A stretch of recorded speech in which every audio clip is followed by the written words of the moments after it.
They say money can't buy happiness, but apparently, it can buy a new life. I thought Linda and I were building our future together, one paycheck at a time.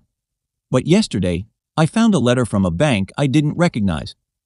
Inside was a statement for a secret account with $200,000. And a list of transactions for a house in another state that I never knew existed. My wife wasn't just saving money. She was saving herself from me. The first thing I noticed was the smell. Not perfume, not food. Fresh paint. That sharp chemical smell hanging in the hallway of a condo I'd never seen before. There was a framed photo on the kitchen counter. My wife standing on a balcony somewhere rainy and gray, holding a wine glass I bought her 3 Christmases ago. Only I wasn't in the picture. Neither was my last name. The lease agreement sitting beside the photo used her maiden name. The move-in date was circled in blue ink. 3 weeks earlier. Which meant that while I was replacing the deck boards behind our house in Ohio, my wife had already been living another life in Seattle. I remember standing there listening to the refrigerator hum in that unfamiliar kitchen. The floor under me creaked once when I shifted my weight. Everything looked temporary. 2 plates, 1 coffee mug, a mattress still wrapped in plastic. But the closet was full. That was the moment I realized something worse than infidelity. Affairs are emotional accidents. This was architecture. Careful, quiet, engineered years in advance. And the most disturbing part? I helped pay for it. My name's Ryan Holloway. For most of my marriage, I believed stability was love. We lived outside Columbus in one of those neighborhoods where every driveway had an SUV and every backyard had the same fenced rectangle of grass. Summer smelled like chlorine and fertilizer. Winter smelled like wet coats and radiator heat. My wife Nicole used to joke that our street looked AI generated. 10 years married. No kids, no screaming fights, no dramatic betrayals. At least not the kind people recognize immediately.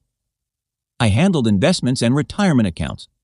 Nicole handled daily expenses, groceries, utilities, random subscriptions, small things. That division felt normal. Safe, even. I made more money, so I liked feeling useful. Necessary.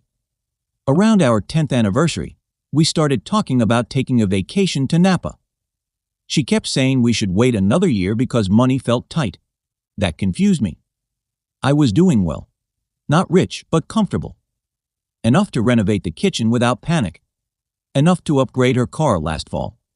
Still, little inconsistencies started collecting around me like static electricity. The grocery bills climbed every month. She withdrew cash more often. Packages arrived addressed to Nicole Bennett, her maiden name. When I mentioned it once, she said it was probably old autofill information online.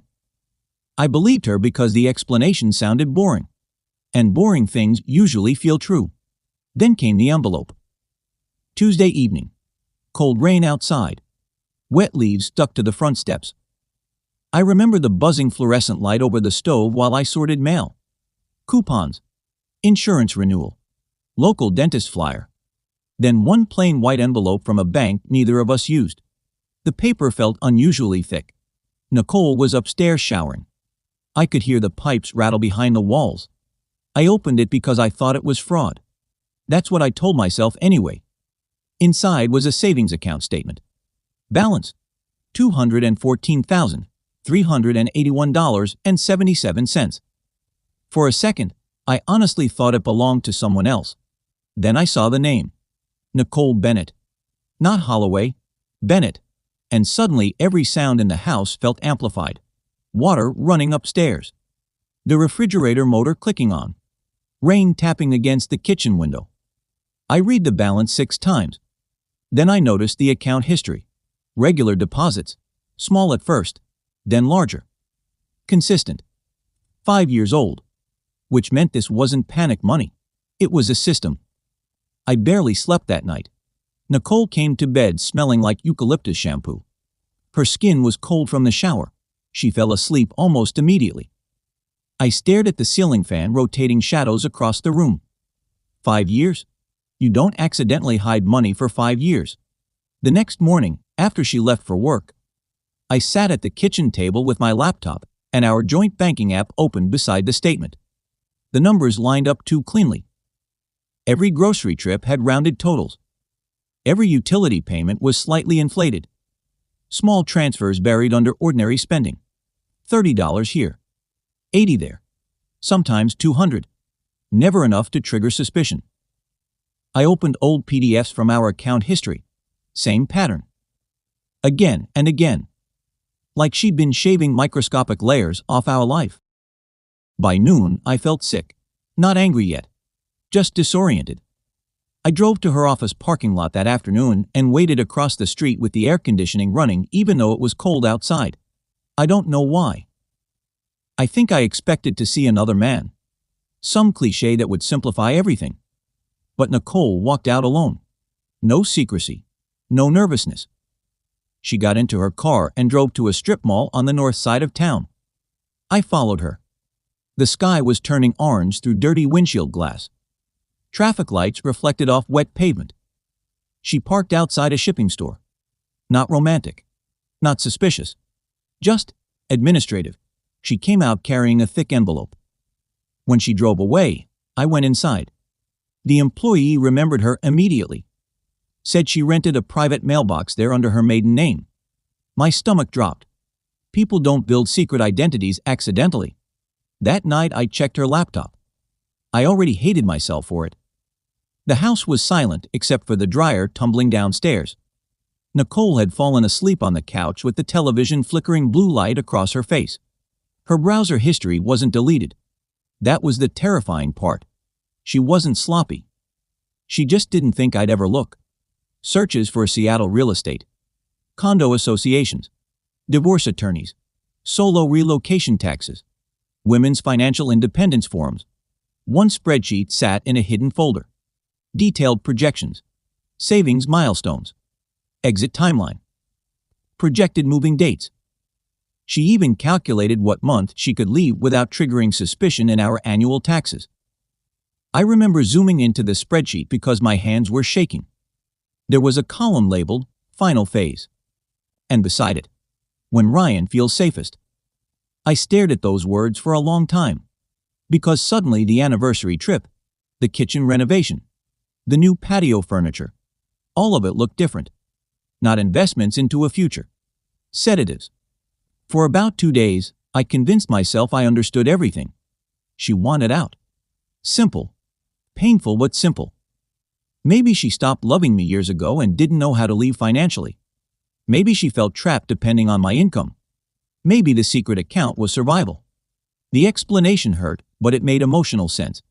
Then I found the condo payment receipt. That changed the shape of the story. The down payment amount matched a withdrawal from my business account 6 months earlier. A withdrawal I never made. At first, I thought it was fraud. I called the bank from my office while fluorescent lights buzzed overhead. They confirmed the transfer had been approved using my credentials. My fingerprint authorization. My device. I checked my phone records. Nothing unusual. Until I remembered one night in February. I'd fallen asleep drunk on the couch after a client dinner. Nicole had insisted on setting my phone alarm because I looked exhausted. Suddenly, I could see it. The glow of my phone screen through half-closed eyes. Her thumb holding my hand against the biometric scanner. At the time, it felt affectionate. Now it felt surgical. That night, I searched deeper through the laptop. Buried in archived emails, I found correspondence between Nicole and a private investigator. Not about me cheating. About my finances. Asset exposure. Business vulnerabilities. Insurance policies. Retirement liquidation penalties. The PI had attached surveillance photos. Pictures of me leaving work. Meeting clients. Getting coffee alone. Routine documentation. I felt cold reading them. Not emotionally. Physically cold. Like the house temperature had dropped. Because this wasn't escape anymore. It was preparation. And then I found something worse. An audio file.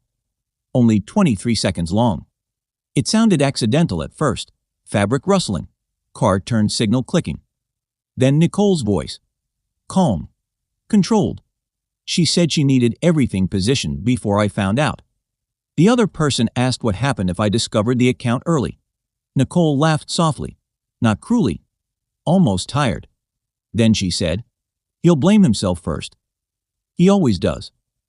I replayed that sentence until 3 in the morning. Because she was right. That's exactly what I'd done. I planned the anniversary dinner carefully, not to save the marriage. By then, I understood that part was dead. I just needed to see her face when the illusion collapsed. The restaurant sat downtown inside an old brick warehouse. Dim amber lighting. Jazz humming quietly through ceiling speakers. Nicole arrived wearing a black dress I'd seen maybe twice before. She looked relaxed. That bothered me more than guilt would have. The waiter poured water. Condensation slid slowly down the glasses. I waited until appetizers arrived before placing the bank statement beside her plate. No speech. No accusation. Just paper against white linen. Nicole looked down at it. Then at me. No panic. No denial. Nothing. That silence lasted maybe 4 seconds. Long enough for me to realize she'd rehearsed this moment years ago. I expected excuses. What I got was exhaustion. She told me she never believed stability could last. Not because of another man. Because of me. At first I thought she meant emotionally. Then she mentioned my father. And something inside me stopped moving. My father lost everything twice when I was growing up. Bankruptcy. Debt collectors. Foreclosure notices taped to front doors. Chaos followed him everywhere. Nicole said she spent years watching me become him in slower, more polished ways. Over-leveraged business decisions. Risky investments. Debt hidden behind confidence. I started arguing internally before she even finished speaking. But then I remembered the second mortgage I took without fully telling her. The risky expansion loan. The unpaid taxes I kept postponing. The gambling app on my phone I only used during playoff seasons. Tiny things individually. Patterns collectively. Nicole had been building an escape hatch because she believed collapse was inevitable. And the horrifying part? Maybe she wasn't wrong. Then she said something that hollowed the room out completely. The secret account wasn't only hers. It was intended for both of us. At least originally. She'd planned to leave with me. Fresh start. Smaller city. Smaller life. Until she realized I would never willingly surrender the image of success. I remember the sound of silverware clinking somewhere behind us. The smell of grilled steak drifting across the restaurant. My hands felt numb. Because suddenly I wasn't the victim of a cold-hearted wife. I was a man she'd been quietly preparing to survive. But the final twist came 3 nights later. After Nicole moved out. I went back through her laptop one last time. Not looking for evidence anymore. Looking for reassurance. Something that proved she'd exaggerated. Something that proved I wasn't dangerous to our future. Instead, I found a folder labeled 2019. Inside were screenshots from my own deleted emails. Private messages. Hotel receipts. Photos. A 6-month affair I'd buried so deeply I almost convinced myself it hadn't mattered. Nicole had known for 7 years. She never confronted me. Never screamed. Never threatened divorce. She just started building the account. Quietly. Patiently. Like someone constructing a lifeboat beside a sinking ship. And suddenly every year afterward looked different. Her emotional distance. Her careful budgeting. Her refusal to fully trust me again. Even the way she watched me sometimes while I talked about our future. She wasn't planning an escape from nowhere. She was recovering from a betrayal I decided to forget. A divorce finalized 8 months later. Nicole stayed in Seattle. I stayed in Ohio. The house sold below market value because interest rates spiked at exactly the wrong time. Some nights I still wake up hearing phantom sounds from that house. Ice maker dropping cubes. The hallway vent rattling. Her footsteps overhead around midnight. Memory turns ordinary noises into hauntings. For a long time, I told people my wife secretly planned to abandon me. Technically true, but incomplete. Because the deeper truth took longer to admit. Nicole didn't destroy our marriage with the secret account. I destroyed it years earlier. The account was just evidence that she understood the damage before I did. But even that wasn't the worst realization. 6 months after the divorce, my accountant discovered nearly $90,000 missing from one of my business partnerships. Not stolen. Lost. Bad investments. Hidden debt rollover. Gambling losses I minimized every time they scared me. I'd been quietly bleeding money for years while obsessing over Nicole's secrecy. And suddenly I understood the final thing she never bothered explaining. The reason she looked calm at that dinner. The reason she wasn't shocked when I found the account. The reason she never fought for the house. She already knew something I didn't. I was always going to collapse on my own. The secret account wasn't betrayal. It was survival. And the night I found it, she stopped trying to save me.